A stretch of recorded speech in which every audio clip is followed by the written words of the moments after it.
Tell me when. Good. COLM McGuigan, IFLTV, Frank Smith. Look, all these passers-by think you're really famous. I am. Do you like that? No, mind that post though, Coop. No, not really, mate. You know me, I'm man behind the camera, not in front of it.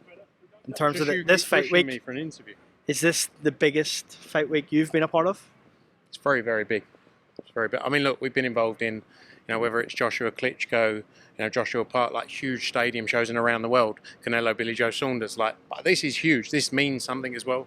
In terms of British boxing, the history of these two guys, 30 odd years of rivalry, and now 2.5 years of rivalry between the sons. But these are two household names that are probably two of the biggest names in sporting history in the UK when you think back to the numbers they generated around the fathers' fights. So look, it's a huge event. I can't wait for it. And I've always said it was the fight I wanted to make more than anything else before I retired. So maybe I can retire after this. Obviously, you're in a tough predicament as, would say, almost part of the EUBANK family.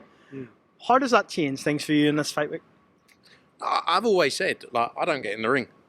So, it's irrelevant, isn't it, what I think? And I also have always also said, I can't tell someone whether to use their jab or use their feet. I ain't got a clue. I just like putting on shows. So when it comes to these two guys coming together, really my opinion is irrelevant, isn't it? My opinion is really about the event, the scale of the show, and putting that together. That's my focus. I don't really...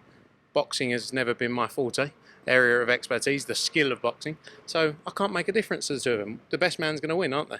Do you and Emily talk about it at home? Have you had any discussions about this fight? Bit of banter, to be fair. I'm a joker, so I just have a few jokes at home.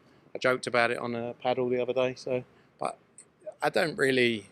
I try not to take work home too much. Well, obviously I work at home constantly, but not with her. She's been in boxing her whole life, but try and keep it away a little bit. Obviously you're very close to the Conor Benn camp. What are you hearing coming out of that Majorca camp? We've just spoken to Nigel Benn and he's had nothing but good things to say about it. Look, you only have to look at on social media. You only have to look at all the clips that have been put out. Look at what Conor Benn has done in camp.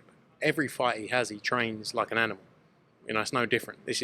But this has been heightened by the fact that he knows how big this fight is. So unbelievable shape, but no different to ever. I think the time has benefited him in terms of we're 2.5, 3 years down the line. I think it was a very different fight 2.5 years ago. I think EUBANK was more in the peak of his career, I'd say. Conor was coming through smaller, much smaller, and I think he's grown a little bit more into the weight now than he would have done back then. It's a massive fight. And I truly believe they both got pluses and minuses on both sides. That's the reality. Give us your prediction. How does it end? Someone punches someone, and it either You really just going to sit in the fence like that? What do you want me to do? Your honest opinion. If you and Emily are sitting down right now and she says, Frank, who's going to win this fight? Ask Emily. If you ever get Emily on camera, she'll tell you. Frank, Ben Shalom today, he said that basically he's put out a clip of an IFL interview, without credit to the IFL, by the way. But he said that, really? Yeah, he's put out a clip without credit. Terrible. But he's put out a clip. Have you seen it on social media? No. So basically it's about him and Eddie, that on-site comment.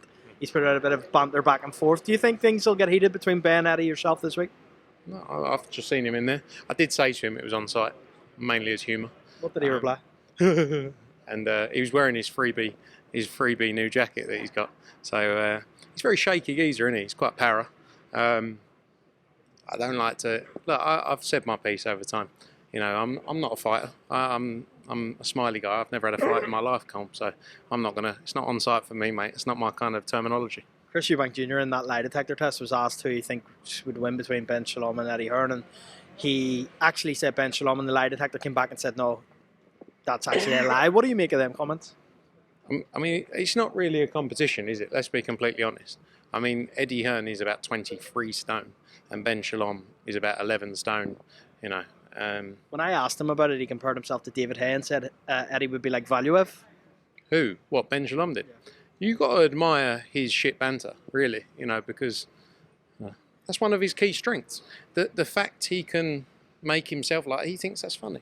But it's I'd love to see it. I'd have a go. Do you know what? For charity, I'd do it. You'd fight Ben Shalom. Is that an official call? For charity. Why would it end? Devastating knockout. Frank, last one before I go. What did you think of Ben Whittaker and Ben Shalom before you go?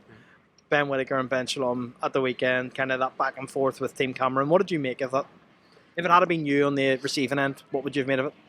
I think boxing is, heat of the moment, things get done, said, and we've seen it time. Ben Whittaker won't be the first person, he won't be the last who reacts like that. And look, ultimately, it's a moot point, isn't it? Because afterwards, look, they're all sitting talking together. I think it's very different, a fighter doing it to someone who's not a fighter. I think we have such high expectations of fighters as to say the right thing, do the right thing, 2 minutes after, a minute after a fight. And the expectations are like, why'd they say that? Why'd they do that? But, it's very easy for us sitting at home to all have an opinion on things, isn't it? I think it's very different when, like I say, a promoter or something like, I can't say anything at any point that is questioned. Have you ever in your career had a moment like that? What? I said, no, the only comment I've ever made in my career, I got a lot of shit on social media about was the builder comment. And, that was the only thing. No, but like, that's the thing I said. I mean, I'm not that kind of personality. Also, you've got to remember, for Ben Shalom, he feels that win saved his whole business. Because, like, imagine if Ben Whittaker would have lost that night. He would have been, he's fucked already, but he would have been double fucked. Frank Smith, thanks for your time.